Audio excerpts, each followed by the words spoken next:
sightseeing, don't visit there. It's somewhere between Jersey and Delaware. Philly never scared. Real Talk, New York. Took me a long time to get up here. Of course, I heard of Real Talk NY. I mean, I visited the site, but I'm more or less like I'm glad, like I'm shocked that I'm actually being focused on. I thought I had to be mired in controversy or in beef with somebody, or like usually I go to Real Talk NY whenever it's any news going down between especially you guys pretty much held down the Curtis Wars with a Dipset. And actually, who put me on the Real Talk NY? Skills is the one that said that, whenever he wants to get his street official news, that's where he goes. I'm gonna tell you, the spirit of hip hop is alive, but I think that hip hop is sort of like that that first hit of crack that that a person takes and sort of is chasing that high over and over and over again. I mean, I resigned to the fact that, people just think like, oh man, if hip hop was just like it was back in 1993, man, it'd be the shit again. But really, it's like you can't disconnect where your life was and where hip hop was. Like, when hip hop was classic to me, I was 16 years old. I was in my parents' crib. I heard my father's record collection being totally redone over again via Public Enemy, Eric B, all these classic stuff. So it was like a discovery, and it was my shit. It wasn't my father's shit. So, I see that kids today now have they shit. My point is that,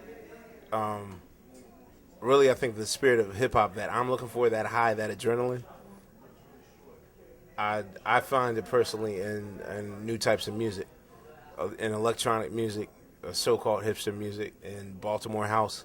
Like there's just a spirit of absolute craziness and zaniness that you hear in some Baltimore house music that was that of the hip hop period, and I personally think that's where it is.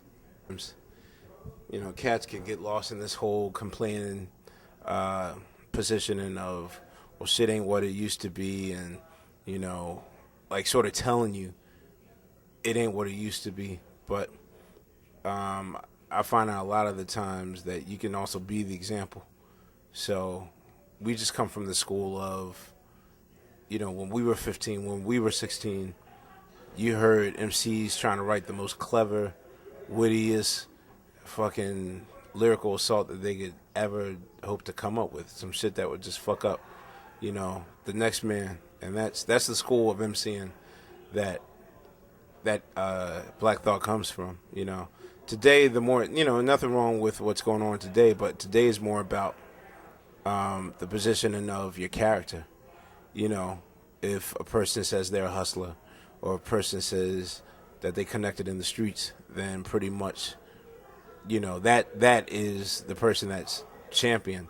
And it's really not about head smarts and how clever you are with your words. Like, that's more like secondary. But, for us, that's sort of the barometer of where we want to set our music and our presentation. So when all is said and done, and you examine all 10 records, you got to put your best foot forward. If I sit here and do some campaign thing like, well, it's quality hip hop and you should support good music and we're good and they're bad, like that's not real. Like, I think that for people that aren't familiar with the roots, I suggest that they buy all 10 of our records. I think it says a lot that any hip-hop group is allowed to make 10 records. I think what separates us from the others is that we've made 10 quality records. Like, there are acts that have 10 records, but a lot of those records are questionable. 9 times out of 10, for most of these acts, your best record is your first record. And then, once your audience loses interest with you, because unfortunately with hip-hop, it's still a very disposable game of, okay, well, we had enough of you, so you out of here, that type of thing. But, with us, I think that at the end of the day, the music is par excellence. I think the lyrics are par excellence. I think everything about our presentation is par excellence. I don't know if many people buy records today or they don't buy records. You know, we're not characters. You know, we're not mired in trouble. We're not mired in a lifestyle that's easily a nice vicarious fantasy for most.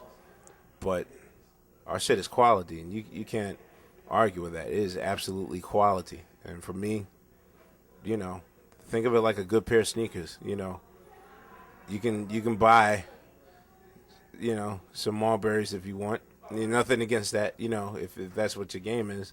But for some people, there's connoisseur quality of sneakers that people want to, you know, pay a little bit more for what they, you know, for what they get, and it's some shit that's unique and timeless, and that's what I feel the roots are.